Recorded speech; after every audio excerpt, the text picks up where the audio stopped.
Será que era um luto crioulo, pois ainda não voltou? De cabelinho cortado. Dá um abraço pro pessoal que cuida de mim, pessoal do Imperador Barbearia, que eu cheguei lá na pressa, assim, eu não posso entrar no programa com aquela peruca que eu tava usando. A gente até comentando, eu tava com um chumaço aqui.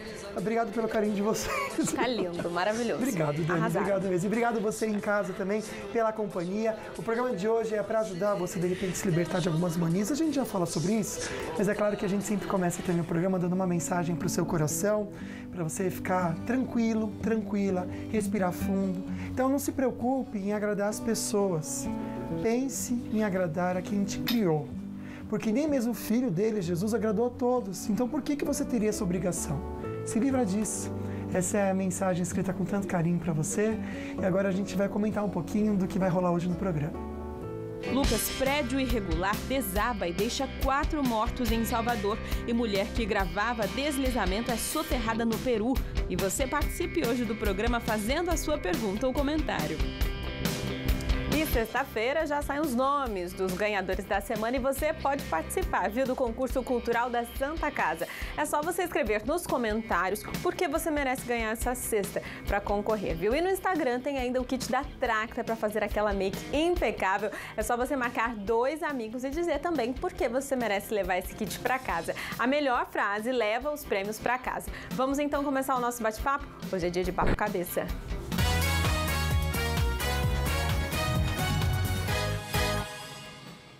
Bom, muita gente lava as mãos o tempo todo, fica enfileirando objetos, Dani, não consegue fazer nada se não terminar de colocar tudo certinho. Tem mesmo, viu, Lucas? E olha, passar o tempo todo preocupado com a limpeza da casa, por exemplo, quando a mania pode ser considerado um transtorno obsessivo-compulsivo? Aliás, isso é sofrido para quem vive e até para quem convive com quem tem. Então, por isso que a gente recebe aqui com muito carinho o psiquiatra que veio direto de São Paulo para conversar com a gente aqui do Vale do Paraíba, doutor Ivan Barimboim, falei certo, né, doutor?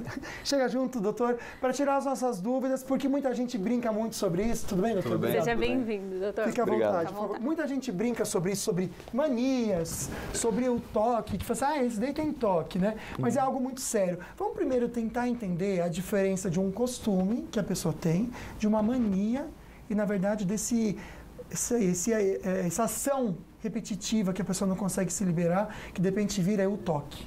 Tá, vou começar pelo toque, tá?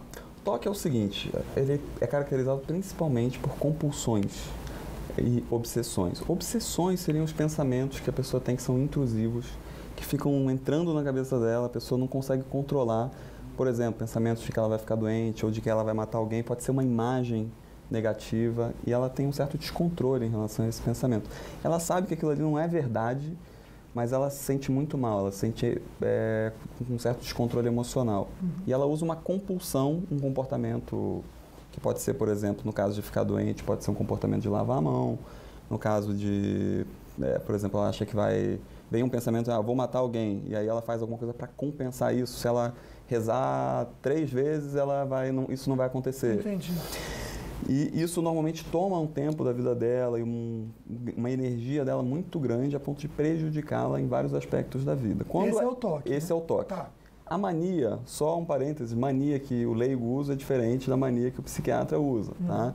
O psiquiatra fala em mania que é relacionado com um transtorno bipolar, que não tem nada a ver com o assunto de hoje. Sim. A pessoa fica eufórica, energia aumentada, pode ter sintomas psicóticos, ficar louca ou coisa assim. Isso não tem nada a ver com a mania do leigo, né, que vocês estão chamando aqui, que são esses hábitos meio esquisitos, né? Um hábito talvez de roer unha, um hábito de por exemplo, dobrar demais a roupa, organizar demais. Isso seria uma mania. Se isso não prejudica a pessoa, se isso não gera um problema significativo na pessoa, a gente não diagnostica como toque. E o que caracteriza mesmo o toque são os pensamentos obsessivos. Entendi. Então, se a pessoa ela faz essas coisas, mas não tem os pensamentos obsessivos, que são esses pensamentos intrusivos, negativos, isso já não é toque. No máximo, se tiver algum prejuízo para a pessoa, ela poderia ser, se ela tiver muito disso, se ela for assim e tiver algum prejuízo, talvez a gente caracterize como transtorno de personalidade anancástica. Sim. Mas isso é raro, tá? E o costume são aquelas coisas que a gente se habitua a fazer e que são completamente aceitáveis do ponto de vista social e para a própria pessoa. Então, eu costumo escovar os dentes, eu costumo tomar banho, eu costumo ir no barbeiro. Entendi. Né? Então, seria isso. Então, já o doutor vai ajudar a gente a entender se é uma mania pode ou não se transformar num toque, se isso é possível ou não, né? Isso mesmo, viu, Lucas? Porque a gente recebeu uma pergunta em vídeo pelo WhatsApp do Thiago Elias. Vamos conferir. Oi, boa tarde, pessoal do programa falando nisso. Meu nome é Thiago, sou de São José dos Campos. Quero tirar uma dúvida sobre mania. Às vezes eu tenho pavio curto e tudo que eu vejo eu quebro, tudo que eu vejo eu taco. Se isso for mania, até onde isso pode atrapalhar na minha vida? Obrigado e boa tarde. Perfeito. E aí, doutor? Ok, isso não seria nem uma mania do transtorno bipolar, a princípio, não parece, tá? Apesar de que no transtorno bipolar algumas pessoas têm muita irritabilidade, muita agressividade. E tampouco seria uma mania que se lembra o toque, tá? Isso é uma irritabilidade exagerada, um pavio curto, como ele falou, que tem mais a ver com questões emocionais, ele precisa entender de onde que vem isso, ou até ir no psiquiatra, e tem medicações que podem controlar isso, para ele poder ter um comportamento mais aceitável, né? Normalmente quem tem toque não chega a fazer. A pessoa vem aquela ideia de que ela vai fazer aquilo que ela não quer fazer. Por exemplo, vai agredir alguém. Vem a ideia, que é a obsessão, e ela compensa de alguma outra forma, entendeu? Então, se ele faz e fica com pavio curto, acaba quebrando as coisas e tal, aí já sai fora desse escopo aí do toque. Perfeito. E o que também a neura da limpeza pode estar dentro dessas manias ou até mesmo do toque?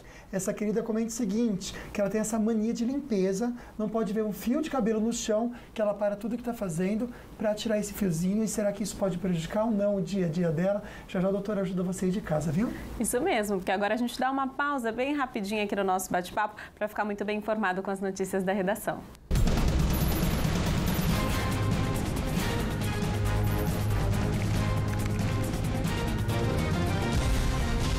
Boa tarde, Dani. Boa tarde, Lucas. E também para quem acompanha o Falando Nisso. Os irmãos Joesley e Wesley Batista lucraram 73 milhões de reais com a venda indevida de ações. Isso segundo a Comissão de Valores Imobiliários. Essa foi a conclusão do inquérito feito pela CVM, que analisou o eventual uso de informação privilegiada, manipulação de mercado, quebra do dever de lealdade e abuso de poder dos empresários, donos da JBS. Segundo o relatório, os irmãos Batista venderam mais de 36 milhões de ações da empresa em abril e maio do ano passado, antes da divulgação do acordo de delação premiada com a Procuradoria-Geral da República. A Comissão de Valores Mobiliários diz que a movimentação rendeu cerca de 73 milhões de reais para Wesley e Joesley. De acordo com o documento, esse seria o caso mais grave de uso indevido de informação privilegiada e manipulação de preços de que se tem notícia. Em nota, a JBS afirmou que não há qualquer prova que demonstre que as operações em questão tiveram impacto na liquidez e nos preços das ações da empresa. Em caso de um possível julgamento e condenação, as penas incluem advertência, proibição de operar no mercado financeiro e multa de até 3 vezes o valor da vantagem indevida obtida. Graças a uma decisão judicial, Wesley Batista deixou a carceragem da Polícia Federal no mês passado e Joesley foi solto na última sexta-feira. E 4 pessoas morreram no desabamento de um prédio em Salvador. Segundo a Defesa Civil, a estrutura era irregular e horas antes da tragédia choveu mais da metade do esperado para o mês na cidade. O prédio com 3 andares tinha 9 metros de altura e desabou no início da manhã.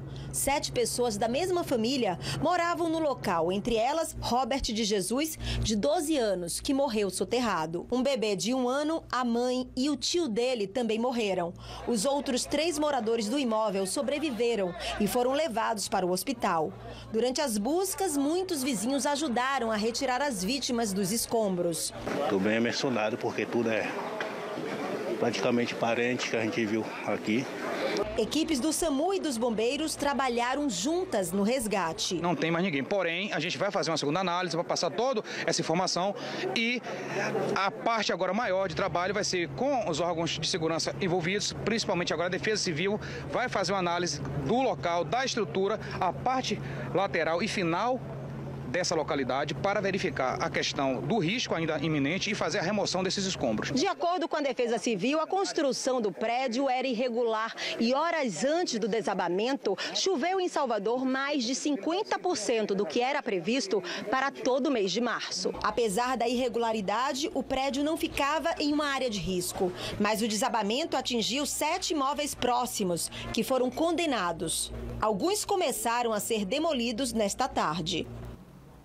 Muitas vezes a gente reclama tanto do governo, né, que não dá moradia, não dá lugar assim bacana para a gente viver, mas a Defesa Civil tinha avisado sim essa família sobre essa construção irregular e nada foi feito, porque realmente acho que tem aquela coisa de para onde que a gente vai, né, o que a gente vai fazer, não vai acontecer nada, mas a chuva é algo que a gente não consegue prever. Então, lugares que são construídos de maneira irregular e também área de risco, quando a Defesa Civil te avisa, se você está assistindo a gente e você já teve esse alerta da Defesa Civil, faça alguma coisa, senão infelizmente acontece isso e não tem mais nada aí que a gente possa fazer mesmo, né?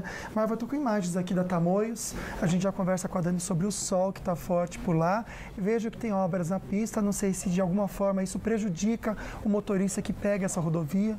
Lucas, no momento não prejudica. Apesar das obras, né, o motorista faz uma boa viagem em ambos sentidos, até nas praças de pedágio encontra trânsito fluindo bem na rodovia dos Tamoios. Já na Dutra, a situação de momento agora é um pouco diferente. Tem lentidão em São José dos Campos, entre os quilômetros 144 e 146, no sentido São Paulo. Houve um acidente ali, a faixa da direita está interditada. A concessionária ainda não tem as informações do que ocorreu de fato para informar a gente, mas a faixa da direita está interditada. E um pouquinho depois, no trecho de Jacareí, tem lentidão no sentido Rio de Janeiro, que é entre o 179 e o 177, 2 quilômetros de lentidão aí entre Jacareí e Guararema. O que ocorreu ali? Também houve uma ocorrência de acidente entre um caminhão e também um veículo de passeio. O resto desses veículos, né, já estão ali pelo acostamento, mas tem a causa lentidão por causa da curiosidade dos motoristas. Na balsa, em São Sebastião, para quem espera ir para Ilhabela, apenas 30 minutos de espera. Ao mesmo tempo, quem está em Ilhabela, o que a gente percebe, Dani, é muito sol, né? Muito sol e muito calor na região, viu? Tempo ensolarado, mas a previsão do tempo mostra pra gente que ainda tem previsão de chuva e chuva forte, viu, Lucas?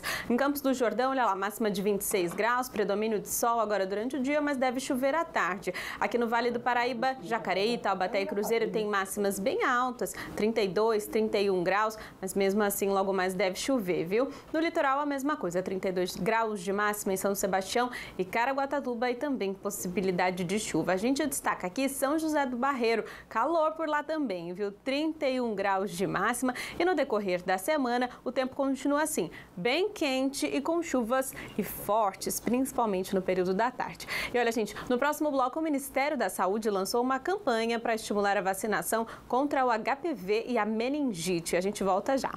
Toda vez que passo você não nota, eu conto